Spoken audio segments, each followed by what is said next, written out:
Welcome back, Simian Squad, to another episode here on Mr. Sean Productions. In an effort to reach out to a wider audience, as well as to streamline my production, our schedule is a little bit updated, so don't worry, all you lesser-known Lost Media fans, those are still Friday's go-to video.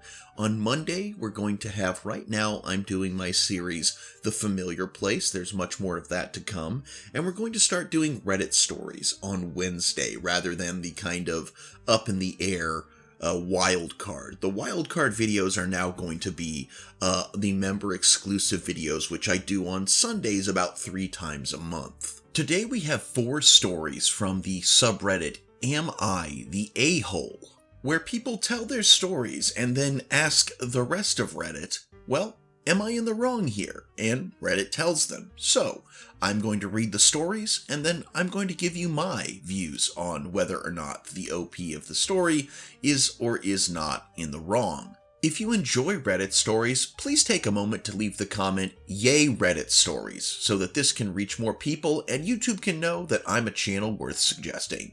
With all that being said, let's begin. Our first story is entitled, AITA for forcing a woman to return the bag of cans she stole out of the back of my truck. I was going out yesterday running errands, and I had a really big transparent bag of cans I was going to take to the bottle drop in the bed of the truck. I stopped to get lunch first at a place with Sub and Way in the name, and when I came back out, the bag of cans was gone. So I drove towards the bottle drop, and sure enough, I saw a woman heading that way lugging my cans on the sidewalk. I pulled over, and she clearly recognized me. I accused her of stealing the cans from my truck. She denied it, until I said I was going to call the police, and the restaurant I was at likely caught her theft with their CCTV. She could either admit she stole from me and return the cans, or I would call the cops. She got angry, told me money was tight right now, and that it was just a bag of cans. I told her that she didn't get to steal from me and play the victim, so it was either return the bag or I would call the cops. She tried to say the cops wouldn't give a damn about a bag of cans, so I told her we should find out. I was about to start dialing when she dropped the bag, told me to go F myself. She walked away ranting and saying I have no sympathy. I told my friends about this later, and one of their girlfriends absolutely went off on me. She went on a rant about how I didn't know what kind of situation that woman might be in, and she could have been homeless for all I knew, so I should have just let her have the damn cans. We had a big argument, and she left furious. I was pretty sure I was in the right before, but not anymore. AITA for forcing that woman to return the bag of cans she stole from me. Edit. For the record, the bag had over $30 worth of cans in it. It was a really big bag. Edit 2. It was a huge transparent bag made for covering a mattress, so a lot of cans. Now, I may be in the unpopular side of things here, but I'm going to go not the a-hole to this OP. 1. The cans were his property. 2.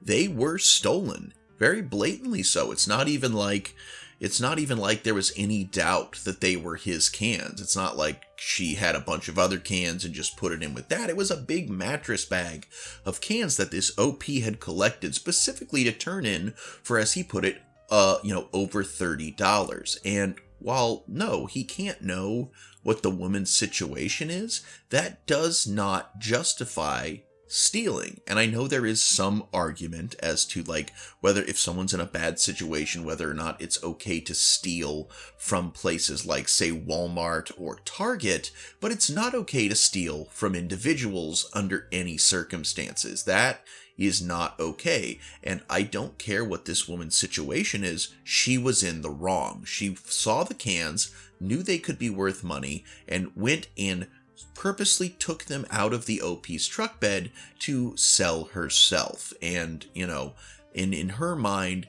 him calling her out on that behavior was wrong, which is another part, not being able to, fess up to the incorrect actions that you've taken is another thing for her being the a-hole. So no, OP, I think you're in the clear here. But hey guys, what do you think? Am I right on this one? Let me know in the comments. Our next story is titled AITA, I refuse to pay for a commission that was made for me. Well, let's get into it. It happened when I was having a few drinks with a family friend, Robert. Robert had a commission of his family coat of arms painted onto a mirror.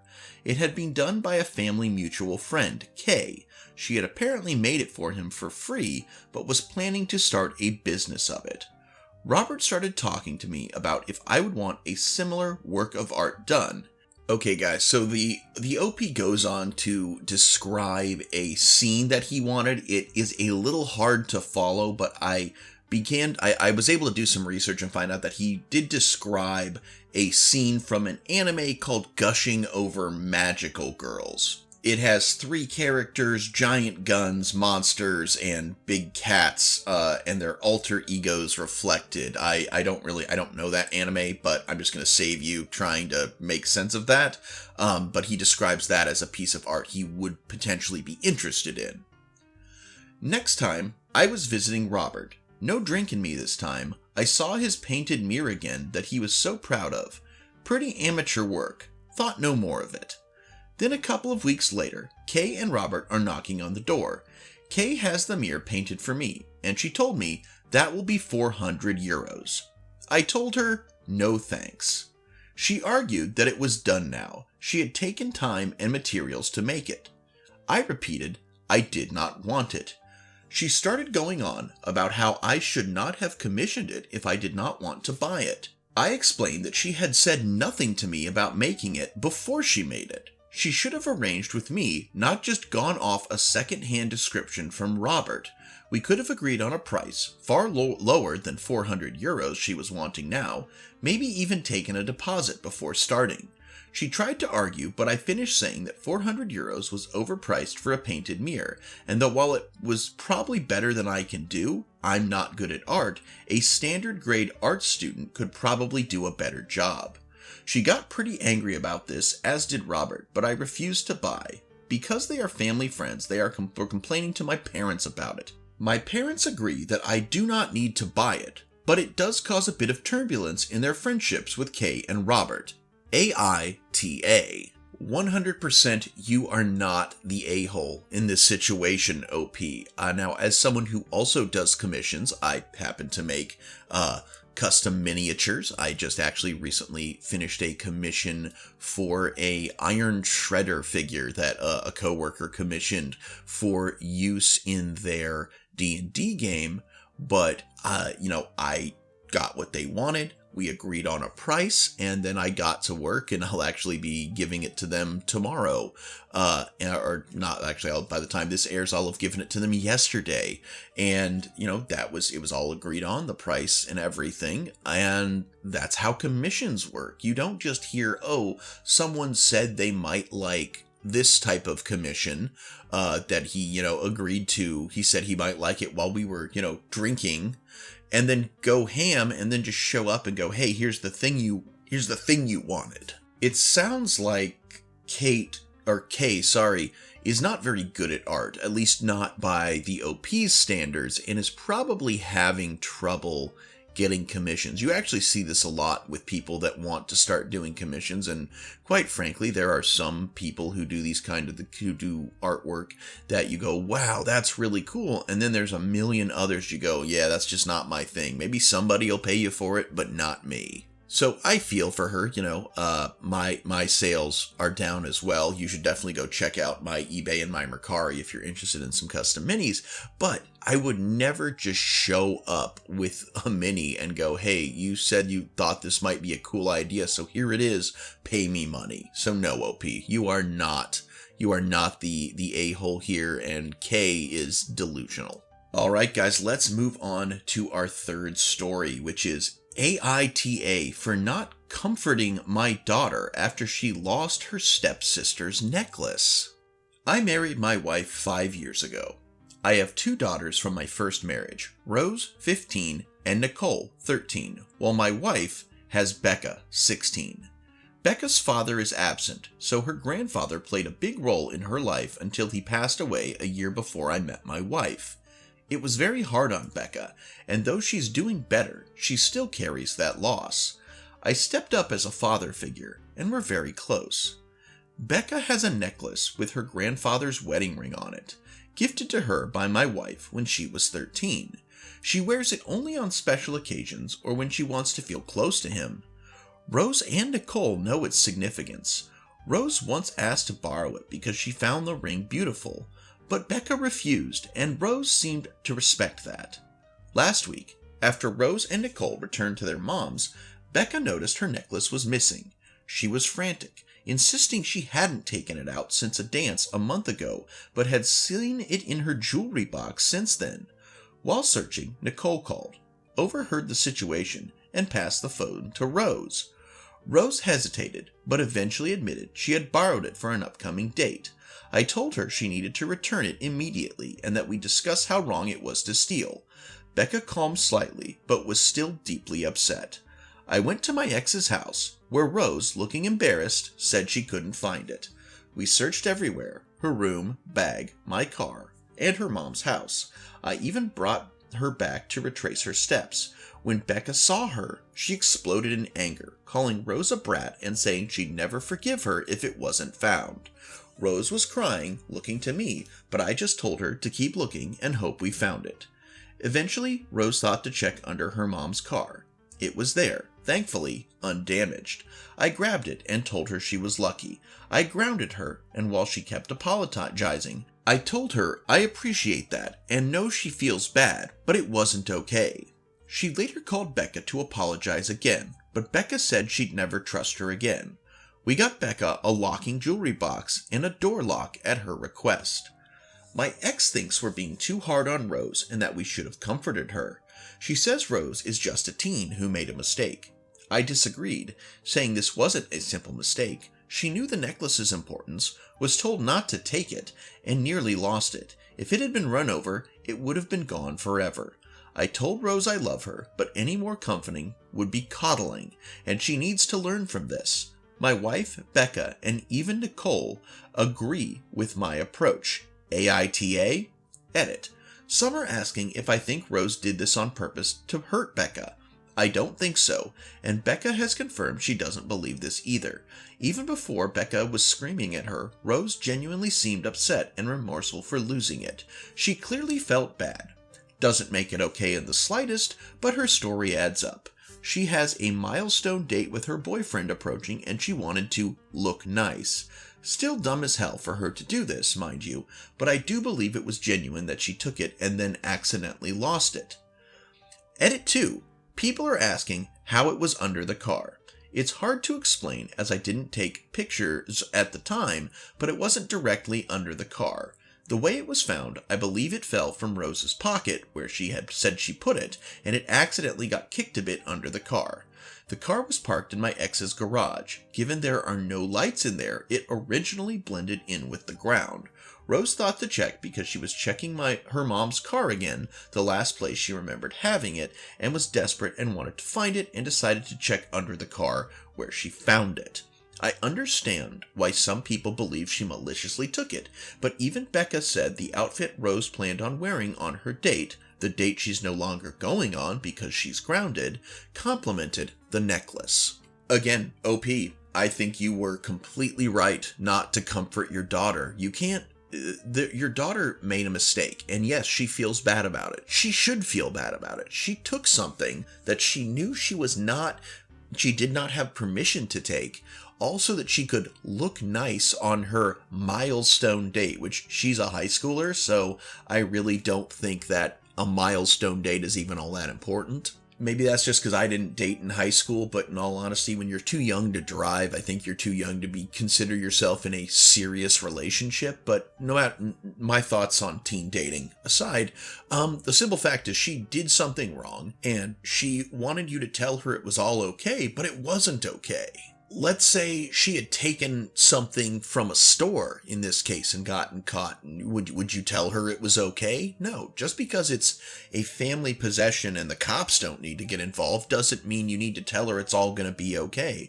If she had not found it, it most certainly would not have been okay. It still sounds like it's not going to be okay because you now have two people occasionally living under the same roof that one of them absolutely does not trust the other, which is going to create more hostility at your home once Rose returns from her mother's house. And I think your ex is being an a-hole for, trying to say it's not that big a deal. Of course it's not that big a deal for her. It's not her daughter who's upset beyond the one who's upset for doing something wrong. And it's also not her family heirloom that potentially went missing. The fact that your other daughter actually sides with your stepdaughter and your current wife on this one should show you that you're in the right, not the a-hole. Alright guys, we got one more story today, and I definitely am excited to be doing these again. These are definitely fun little stories, little bite-sized nuggets of internet drama that I get to weigh in on, so I'm enjoying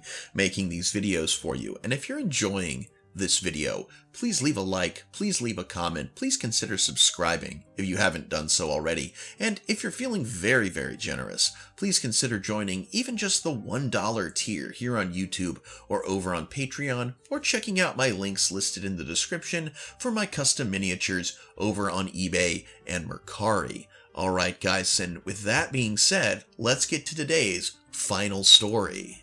AITA, my roommate's mom banged on my door when I had a guy over and said, "Shut the F up." I, female 19, live in a college apartment with 3 other roommates. The roommate who lives right next to me, also female 19, had her mom stay the weekend with her in her room. Tonight I had a guy over and nothing crazy happened. Around 5 a.m. we started to fool around. The mom then bangs on my door and says, "Can y'all shut the F up?" Mind you, we weren't making much noise. All we were really doing is making out, no sex. Also, in the past when I've had company, I've asked my roommate if she could hear my guests and she said that she can't hear us. So am I the a-hole for having a guy over and making noise while her mom is staying over? Edit. Since a lot of people are commenting on it, yes, we were probably a tad bit louder than I originally thought, but there definitely wasn't any extreme moaning or super egregious sounds, no bed or walls shaking.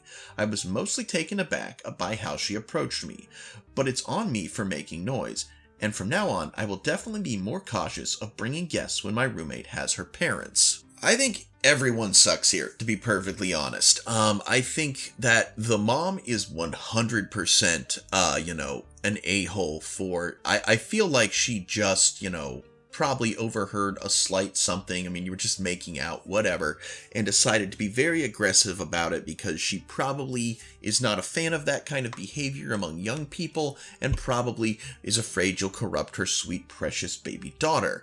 But at the same time, you also knew that people had company and you decided to fool around, which, is just something I think is a little bit rude, even if you're being somewhat respectful about it. Like, it's different if it was just your roommates that were in the house and you had someone over, but like, yeah, if someone's parents are visiting or whatever, it's like, yeah, no, sorry, I think you should, keep your hormones in check for that. I mean, it's funny. When I first started dating my now wife, my mom was very weird about us sharing a room when we came to visit them. Sorry, there's a train in the background if you can hear that, sorry. But she apparently thought we weren't going to be able to keep our hands off each other, and it's like, my sister, who was also coming to visit, is sleeping in the room across from the one we were staying in, and my parents were less than 10 feet down the hall. It's like, yeah, we weren't going to be doing anything, and I was a little insulted that my mom thought we would, because, I was raised by her to have manners. So, yeah, I think some basic etiquette was not followed here, but also I feel like your roommate's mother was a bit overreactive, so, everyone sucks here. And hey guys, that's our stories today. Thank you so much for joining me. We're going to be doing all kinds of stories from Reddit, whether it's more of these, maybe some RPG horror stories, some neckbeards, nice guys, maybe some incels, and maybe just funny stories. There's a lot of good stories to be found on Reddit, and I am going to go looking for them so we can enjoy them here. But make sure to like, comment, subscribe. If you've gotten this far, leave a thumbs up emoji as your comment, if you can. That would let me know you got all the way here to this part of the video. And until next time, everybody, I'm Mr. Sean. This is Mr. Sean Productions. And I sincerely hope that you alpha great day and an even beta tomorrow. Bye-bye.